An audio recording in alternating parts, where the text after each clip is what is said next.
Good morning students. हम वर्धमान और ह्रासमान के जो अंतराल है वो क्वेश्चनों में हमने ज्ञात कर लिया। बहुत सारे क्वेश्चन थे, हमने अंतराल ज्ञात कर लिए। भाई इस फलन के लिए इस अंतराल में वर्धमान है, इस फलन के लिए इस अंतराल में ह्रासमान है। अब आपको आगे क्वेश्चन दिया गया था कि सिद्ध करना था कि निम्न फलन दिए गए अंतराल में वर्धमान है। यानी हमें फलन दिया हुआ है और उसके सामने अंतराल दिया हुआ है, उस अंतराल में फलन क्या आपका वर्धमान है, ऐसा सिद्ध करना था। जिसमें आपका क्वेश्चन नंबर 3 हमने कंप्लीट कर लिया था। अब आपका है क्वेश्चन नंबर 4।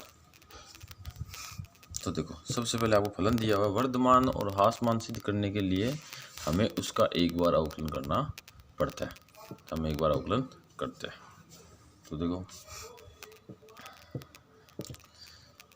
x के सापेक्ष अवकलन करने पर अवकलन किया तो f डैश x बराबर, तो x की घात 100 है तो यह जाएगा आपका 100 गुणा x की घात 99 प्लस साइन x का हो जाएगा कोस x प्लस 1 का हो जाएगा 0। यानी f डैश x बराबर आपका आ गया 100 x की घात 99 प्लस कोस x। अब हम कहेंगे चूंकि आपका अंतराल 0 से π/2 में कोस x क्या होता है, पॉजिटिव होता है, तथा आपका x की घात 99 वो भी क्या होगा आपका पॉजिटिव होगा। कैसे? क्योंकि x की जगह देखो घात 99 इसमें पॉजिटिव ही है, सारे 0 से 90 के बीच है मान पॉजिटिव है, वो x की जगह रख देंगे तो मान तो धनात्मक ही आएगा। इसमें घात से कोई फर्क नहीं पड़ेगा। क्यों? क्योंकि सारे मान धनात्मक है, तो इसकी कितनी घात करो भले मान पॉजिटिव है। तो कोस x देखो 0 से 90 में पॉजिटिव होता है। क्यों होता है? क्योंकि 0 से 90 का मतलब होता है प्रथम चतुर्थांश, और प्रथम चतुर्थांश में आपका कोस क्या होता है, धनात्मक होता है। मतलब ये भी पॉजिटिव, ये भी पॉजिटिव, पॉजिटिव पॉजिटिव दोनों का योग भी क्या होगा, पॉजिटिव होगा। इसलिए आपका f डैश x है वो ग्रेटर देन 0 हो गया। इसके लिए इस अंतराल ये हो गया। आप कहते हैं अतः सिद्ध होता है, अतः है कि फलन अंतराल 0 से π/2 में वर्तमान है। अब इसमें देखो हमें सीधा ही पता चल रहा है तो हमने सीधा ही लिख दिया। हमें इसको ऐसे ग्रेटर देन 0 करके फिर अंतराल निकालने की ज़रूरत नहीं है। जिन क्वेश्चनों में आपका आसानी से सीधा सीधा हो रहा है उसमें फालतू में घूमना नहीं है, सीधा ही कर देना। अगला क्वेश्चन आपको दिया हुआ है f x बराबर x माइनस 1 e की पावर x प्लस 1, और जहाँ x 0 से क्या है, बड़ा है, ये दिया। यानी ये अंतराल ही हो गया आपका, इसे 0 से बड़ा है, x का मान 0 से बड़ा है, कितना बड़ा है, अनंत तक है। इसका मतलब अब अंतराल दिया हुआ आपको 0 से अनंत, और अपने को ये क्या करना है, वर्धमान बताना है। तो सबसे पहले वही अवकलन करते हैं, x के सापेक्ष अवकलन करने पर x के सापेक्ष अवकलन करेंगे तो आपका f x का हो जाएगा f डैश x। अब x माइनस 1 e की पावर x है तो ये हो जाएगा आपका u गुणा v से। तो हम सबसे पहले क्या करते हैं कि आपका जो ये x माइनस 1 है इसको कांस्टेंट रखा, गुणा e की पावर x का अवकलन हो गया e की पावर x प्लस, फिर हम e की पावर x को कांस्टेंट रखते हैं और यहाँ इसका अवकलन करते हैं तो x का अवकलन हो गया 1 माइनस 1 का अवकलन हो गया 0। ये लो, अब हमारे इन दोनों में e की पावर x क्या आ रहा है, कॉमन आ रहा है, तो e की पावर x हमने ले लिया कॉमन। तो यहाँ तो बच गया x माइनस 1 प्लस यहाँ क्या बचा आपका 1 बचा, 1 से 1 आपका कैंसिल हो गया, तो ये हो गया x e की पावर x, या आया आपका f डैश x। अब देखो, चूँकि e की पावर x है वो हमेशा क्या होता है, पॉजिटिव होता है। आपको पता है कि चरघातांकी फलन है वो हमेशा धनात्मक होते हैं और 0 से बड़ा होता है, ये भी बताया था आपको। अब e की पावर x है, उसका मान तो चाहे कुछ भी ले लो, चाहे x का मान पॉजिटिव लो नेगेटिव लो कैसा भी लो, इसका मान पॉजिटिव ही आएगा। इसलिए x का मान जब 0 से बड़ा होगा तो आपका f डैश x, देखो x का मान 0 से बड़ा मतलब ये 0 से बड़ा, ये धनात्मक है, ये धनात्मक होता है तो दोनों धनात्मकों का गुणा क्या आएगा, धनात्मक ही आएगा। इसका मतलब क्या हो जाएगा, आपका f डैश x है वो 0 से बड़ा हो जाएगा, 0 से बड़ा होती है अपना सिद्ध हो गया। तब कह देंगे अतः सिद्ध होता है कि फलन x ग्रेटर में वर्तमान है। चलो अब क्वेश्चन 6 दिया आपको, f(x) बराबर x की घात 3 - 6x² प्लस 12x - 1 और यहाँ हो जाएगा x बिलोंग्स टू r, ये दिया पड़ेगा। अब कह रहे हैं इसमें भी कि x बिलोंग्स टू r में ये आपका वर्तमान सिद्ध करना है। x बिलोंग्स टू r का मतलब हो गया समस्त वास्तविक संख्या, और समस्त वास्तविक संख्या क्या होती है, माइनस अनंत से लेके प्लस अनंत तक ये होता है। तो चलो इसको हम वर्तमान सिद्ध करते हैं। वर्तमान कब होगा, जब f डैश x का मान 0 से बड़ा होगा, यानी f डैश x आपका धनात्मक होगा। उसके लिए f डैश x निकालते हैं, तो x के सापेक्ष अवकलन करने पर सापेक्ष अवकलन किया तो आपका हो गया f डैश x³ का हो गया 3x² माइनस 6 गुणा x² का हो गया 2x प्लस 12x का हो गया 12। यहाँ से आ गया आपका f डैश x बराबर 3x² माइनस 12x प्लस का 12। अब देखो हम इसी को पॉजिटिव दिखा देते हैं यहीं पे, कैसे पता चलेगा अपने को ये पॉजिटिव है। देखो हमने क्या किया, यहाँ से 3 कॉमन ले लिया, 3 कॉमन लेते ये क्या आ गया आपका x² माइनस 4x प्लस का 4। अब इसको पूर्ण गुणा लेते हैं, पूर्ण कैसे बना, इस x को लिख दिया x का होल स्क्वायर माइनस इस 4 को लिख दिया 2 गुणा x गुणा 2 प्लस इस 4 को लिख दिया 2 का होल स्क्वायर। तो देखो a का square minus 2ab plus b का स्क्वायर, तो ये हो गया a माइनस b का होल स्क्वायर, तो x माइनस 2 का होल स्क्वायर बन गया, जो क्या होता है आपका। अब देखो किसी x यहाँ है, अब अंदर वाले का मान चाहे पॉजिटिव हो चाहे नेगेटिव हो, उसका स्क्वायर, इसका मतलब क्या होगा आपका पॉजिटिव आएगा, आ गया। इसलिए आपका f डैश x है वो ग्रेटर देन 0 हो गया। अतः सिद्ध होता है कि फलन R में वर्तमान है। यह आपका क्वेश्चन नंबर 6 है वो कंप्लीट हो गया। अब आपको आगे जो क्वेश्चन दिए हैं उनमें ये है कि सिद्ध कीजिए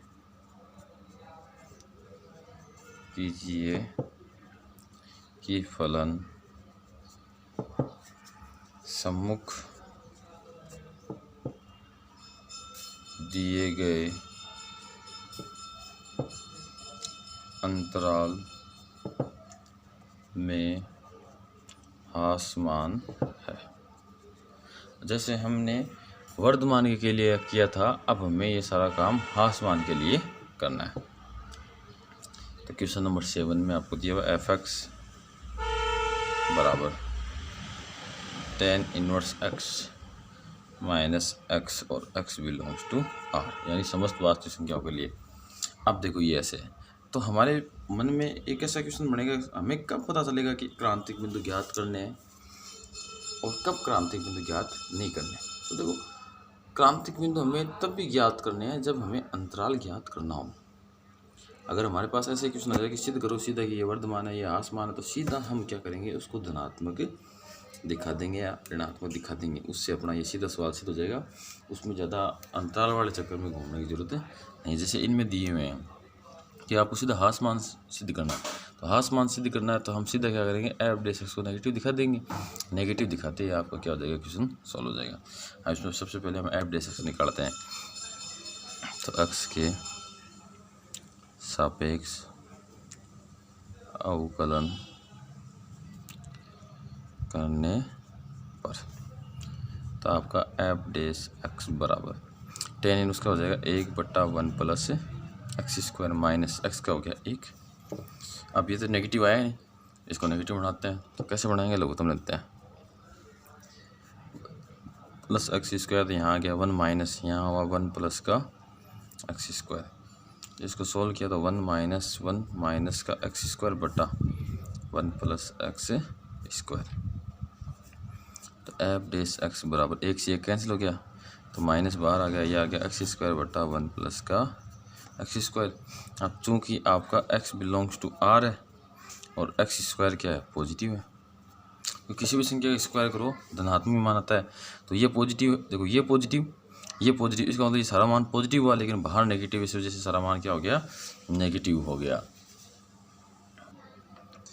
इसलिए आपका एक्स स्क्वायर बटा 1 प्लस एक्स स्क्वायर हो गया पॉजिटिव, और आपका माइनस एक्स स्क्वायर बटा 1 प्लस एक्स स्क्वायर हो गया नेगेटिव। तो आपका एफ डैश एक्स क्या हो गया, नेगेटिव। नेगेटिव का मतलब हो गया एफ डैश एक्स 0 से छोटा। ये लो, 0 से छोटा होता है उसी को हम नेगेटिव बोलते हैं। अब कहते देंगे इसमें अतः फलन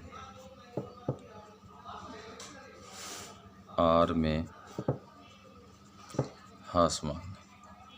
आसमान है। अब आपका अगला क्वेश्चन है, हमने क्वेश्चन 7 कर लिए, अब क्वेश्चन 8 एफ एक्स बराबर साइन की घात 4 एक्स प्लस कोस की घात 4 और एक्स, और यहाँ दे रखा है एक्स बिलोंग टू 0 से π/4। तो 0 से 45, तो हम आपको बता दें कि 0 से 45 में साइन और कोस दोनों ही क्या होते हैं, धनात्मक होते हैं।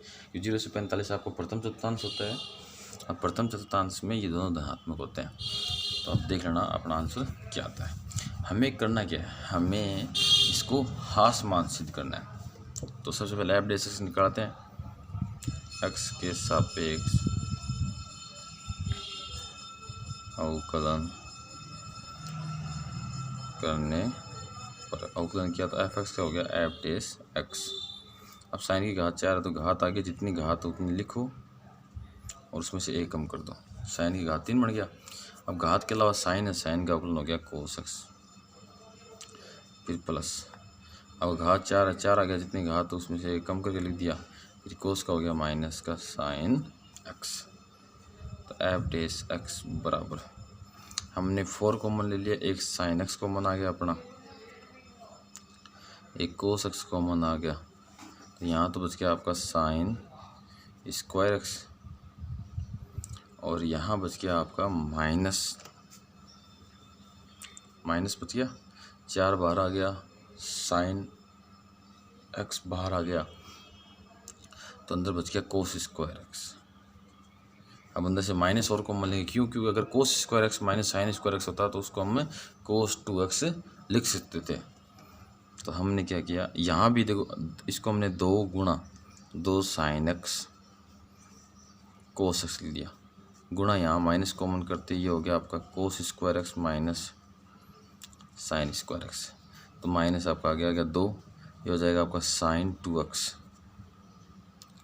और यहाँ आ जाएगा आपका कोस 2x। अब देखो x की बात चल रही थी, अगर हमारा x है वो 0 से 90 के बीच में है, तो 2x कितना होगा, ये 0 से 45 के बीच में है, तो 2x उसका दुगुना हो जाएगा। दुगुने का मतलब ये हो गया कि आपका 90 तक हो जाएगा। जैसे 0 का दुगुना 0 और 45 का दुगुना 90 हो गया, तो अंतराल आपका 45 से 90 के बीच में हो जाएगा।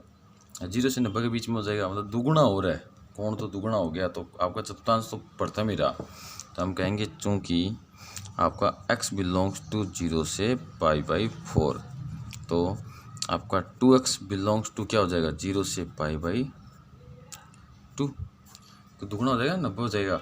आपका 2x करते हैं कोण क्या हो जाएगा, दुगुना हो जाएगा। तो मैक्सिमम कोण अपना कितना है, मैक्सिमम कोण है आपका 45, तो 45 का दुगुना कितना होता है 90, तो 90 से ऊपर तो जा नहीं सकता, तो ये हो गया। इसलिए आपका sin 2x क्या आ जाएगा, पॉजिटिव आ जाएगा, क्योंकि प्रथम चतुर्थांश में क्या होता है, पॉजिटिव होता है। दूसरा आपका cos 2x बराबर भी क्या आ जाएगा, पॉजिटिव आ जाएगा। इसलिए आपका -2 sin 2x cos 2x क्या आ जाएगा, नेगेटिव आ जाएगा। क्यों आएगा नेगेटिव, देखो ये पॉजिटिव है, ये पॉजिटिव है, दोनों पॉजिटिव है, तो लेकिन ये बाहर वाला नेगेटिव क्या रखेगा, इसको नेगेटिव रखेगा। तो आपका f' क्या आ गया, 0 से छोटा आ गया, ये नेगेटिव आ गया ना, तो 0 से छोटा हो गया। अब 0 से छोटा आते ही हम कह देंगे ये आपका क्या हो गया, आसमान हो गया। अतः फलन अंतराल 0 से π/4 में आसमान है। आपका अगला है क्वेश्चन नंबर 9, जो हमें दिया हुआ है f(x) बराबर 3/x + 5, जहाँ x बिलोंग्स टू r और x नॉट इक्वल टू 0। तो इसका मतलब हो गया x बिलोंग्स टू r, तो r बराबर होता है आपका -अनंत से +अनंत, और x का मान 0 के बराबर नहीं है, तो इसमें माइनस क्या करो, 0 हटा दो। मतलब 0 को हटाकर बाकी सभी वास्तविक संख्याओं के लिए हमें इस फलन को हास मान सिद्ध करना है। अब हास मान कैसे होगा, उसके लिए हमें f' चाहिए, तो f' निकालते हैं। x के सापेक्ष अवकलन करने पर, अवकलन किया तो f(x) इसका हो गया f'(x), तो 3 गुणा 1/x का अवकलन होता है -1/x² + 5 का हो गया 0, तो ये हो गया आपका f'(x) बराबर -3/x², इतना ही बचा। तो अब कहेंगे हम चूँकि x बिलोंग्स टू r, तो आपका x² क्या होगा, हमेशा पॉजिटिव होगा। क्यों, चाहे मान धनात्मक लो चाहे ऋणात्मक लो, उसका स्क्वायर हमेशा क्या आएगा, धनात्मक ही आएगा। इसलिए आपका -3/x² क्या आएगा, नेगेटिव आएगा। या इसको हम ऐसे भी कह सकते हैं f'(x) क्या आएगा कि 0 से छोटा आएगा। अब 0 से छोटा आ गया, इसका मतलब ये फलन क्या हो गया, आसमान हो गया। तो हम लिख देंगे अतः फलन x belongs to r, x not equal to 0 पर आसमान है। यह आपका क्वेश्चन नंबर 9 कंप्लीट हो गया। अब आपका आगे है क्वेश्चन नंबर 10। इसमें हमें दिया हुआ f(x) बराबर x² - 2x + 3 और x <1। x <1 का मतलब हो गया 1 से छोटा, तो 1 से कितना छोटा, -अनंत तक, यानी -अनंत से 1 में इसको क्या करना है, अपने को हास मान सिद्ध करना है। मतलब f'(x) को लाना है, नेगेटिव लाना है। f'(x) हम नेगेटिव लाते हैं, उसके लिए f'(x) निकालते हैं। तो x के सापेक्ष अवकलन करने पर, तो आपका आ गया f'(x) बराबर x² का हो गया 2x - 2x का हो गया 2, ये दो। अब हम क्या करते हैं, यहाँ से 2 कॉमन ले लेते हैं, तो f'(x) बराबर 2 हमने कॉमन ले लिया, तो x - 1। अब देखो चूँकि आपका x का मान 1 से कम है, तो x - 1 बराबर, अब x का मान 1 से कम है, 1 से कम में से अगर 1 घटाए तो मान क्या आएगा, नेगेटिव आएगा, नेगेटिव आएगा। क्यों, किसी भी संख्या में उससे ज़्यादा संख्या घटाई जाए तो मान ऋणात्मक आता है, नेगेटिव आ गया। अब ये नेगेटिव है, तो इसलिए आपका 2 इंटू एक्स माइनस 1। अब नेगेटिव को 2 से गुणा करेंगे तो नेगेटिव आएगा, नेगेटिव है नेगेटिव, या आपका एफ डेस एक्स है वो 0 से छोटा है। अब 0 से छोटा आ गया तो हम कह देंगे अतः फलन x लेस देन 1 के लिए आसमान है। तो यह आपका क्वेश्चन कंप्लीट हो गया।